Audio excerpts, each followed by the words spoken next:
તો સુરેન્દ્રનગર જિલ્લામાં પડેલા ધોધમાર વરસાદના કારણે નર્મદાની કેનાલ ખેડૂતો માટે આફતરૂપ બની છે। સાફ સફાઈ કરવામાં આવી હતી, પરંતુ કેનાલના પાણી છતાં પણ ખેતરોમાં ફરી વળ્યા છે। વઢવાણ નજીક નર્મદા કેનાલની સાફ સફાઈ ન કરાતા ખેડૂતોના ખેતરો પાણીમાં તરબોળ થયા છે। 5000 હેક્ટરથી વધુ જમીનમાં કેનાલમાંથી વરસાદી પાણી ખેતરોમાં ફરી વળ્યા। કેનાલના પાણી ખેતરોમાં ફરી વળતા કપાસ, મગફળી, શાકભાજીના પાકો પાણીમાં ગરકાવ થઈ ગયા છે। ખેડૂતોના ઊભા પાકો પાણીમાં ગરકાવ થતા ભારે નુકસાની વેરવાનો વારો આવ્યો છે। આ સમસ્યાને લઈને ખેડૂતોએ નર્મદા વિભાગની ઓફિસે તાત્કાલિક વરસાદી પાણીનો નિકાલ કરવા અને નુકસાન અંગેની સહાય ચૂકવવાની માંગ કરી।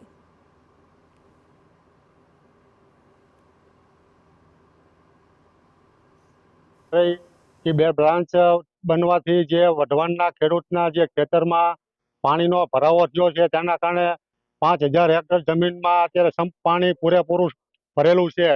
2 ફૂટ અને પૂરેપૂરો પાક નાશ થયો હોય અને એની સાફ સફાઈ માટે અને નારું બનાવવાની અરજી દેવા માટે અત્યારે અમે નર્મદાની ઓફિસે સાહેબ પાસે આવ્યા છીએ। અતિવૃષ્ટિને કારણે, વધુ વરસાદના કારણે કેનાલ જે રહી ત્યાં કોઈ વરસાદના પાણીનો નિકાલ નથી, જેના કારણે કેનાલ છે એ આડી કેનાલના કારણે વરસાદનું પાણી ખેડૂતના ખેતરોમાં 1 કિલોમીટર સુધી ભરાયેલ છે।